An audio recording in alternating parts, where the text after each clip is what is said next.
as we pour into this next generation, they can have a future brighter than just being a factory worker and doing something that they hate for the rest of their life.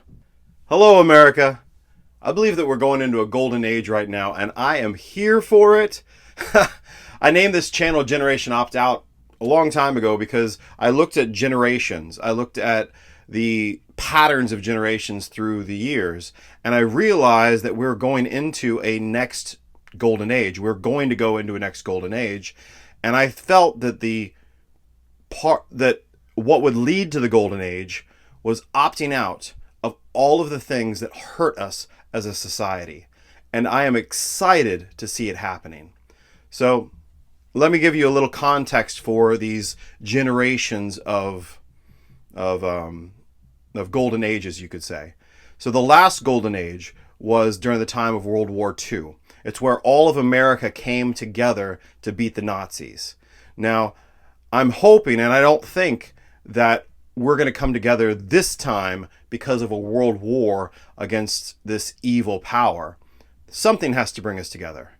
Right now, what's bringing us together is the deep state, is how corrupt America has been, with the politicians getting in bed with the corporations and the American taxpayer being punished for that. So I'm excited to see an America where they put the American worker first. I'm excited to see an America where they put America first. I'm excited to see an America where, even with people are scared right now of all these tariffs going on cars, for a long time, the auto industry in America was a stalwart of the American economy. And yeah, it's going to cost a little bit more money to bring in parts from other countries if we bring in parts from other countries.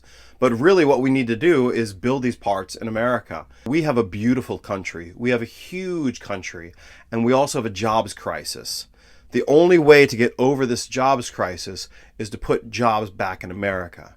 And maybe you say, well, the jobs for standing in line at a manufacturing plant where somebody might make $2 an hour in another country, how are we going to bring that job to America and make it work? Have you not been watching the news? Do you not know what's going on? Do you not know what the next generation of technology is? It's artificial intelligence and robotics. So we are going to bring all of these jobs back to America, put them in factories. But we're not going to just have people doing monotonous tasks anymore. They're the people who are going to be working with the artificial intelligence. They're going to be the programmers. And labor for these kind of tasks is going to go exponentially lower. Tesla, right now, Elon Musk says, this pulling in parts from other countries, this is going to hurt us too. And that's true. But it's not going to hurt him as much as other automakers. Why? Because Tesla's not just an automaker. A year ago, I laughed because so many people were getting on Elon Musk because they wanted him to produce a less cost Tesla. His own board, they wanted him to produce a Tesla that cost less for the American worker. They thought that that was the key to making Tesla more and more profitable. Elon Musk knew what was going on. He knew that the future of Tesla is not in the automobile.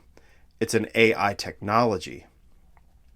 It's in robotics. He's creating the Optimus robot, which they've made a lot of progress on, in order to replace human workers for mundane tasks. The American educational system, as you may know, was created to create better factory workers. They don't need to be intelligent. So the next generation of education, as we are now redefining what education is, as we are now rediscovering what we want from our children, is going to be something completely different. We're not going to be creating factory workers anymore. We're going to be creating entrepreneurs. We're going to be creating people who can think creatively. And I'm just laughing because I'm so happy about it. I'm so happy about the thought that education can change, and that as we pour into this next generation, they can have a future brighter than just being a factory worker and doing something that they hate for the rest of their life.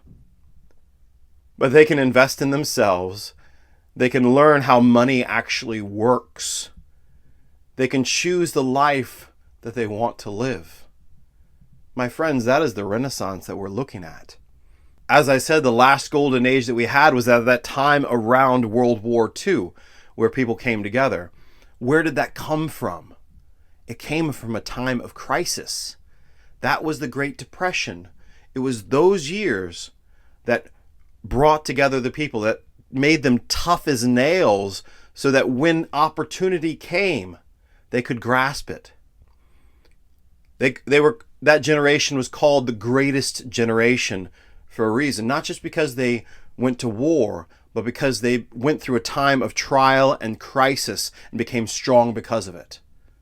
Hi, millennial. You've gone through a time of crisis as well. You went through what we experienced with 9/11 and the war on terror. You went through recessions and housing market bursts and inflation and not being able to buy your own house and just struggling to survive. Congratulations. You've made it through. Now you get to be creative. Now you get to work hard to give your kids a better future, even better than what you got.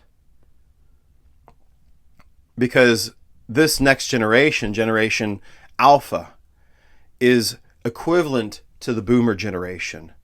Whereas they grew up where you had one family incomes. They grew up where they actually got to know their mothers and fathers. They grew up with parents who actually knew how to cook. That's what we are rediscovering. These ancient arts of our grandparents, being able to garden and looking after livestock. Because these are the good things that fill us with joy, that make our lives worth something. To pour into our children, to teach them the way that they should go, so they will not depart from it. Not leaving that to somebody else that we don't even know. This is a time for America's Renaissance. This is the time for America's golden age. A lot of people don't realize it. They look in fear. They're totally aghast at what's going on, especially those who are in corrupt positions, because they know that their time is done. But you, my friends, your time has just begun. God bless you.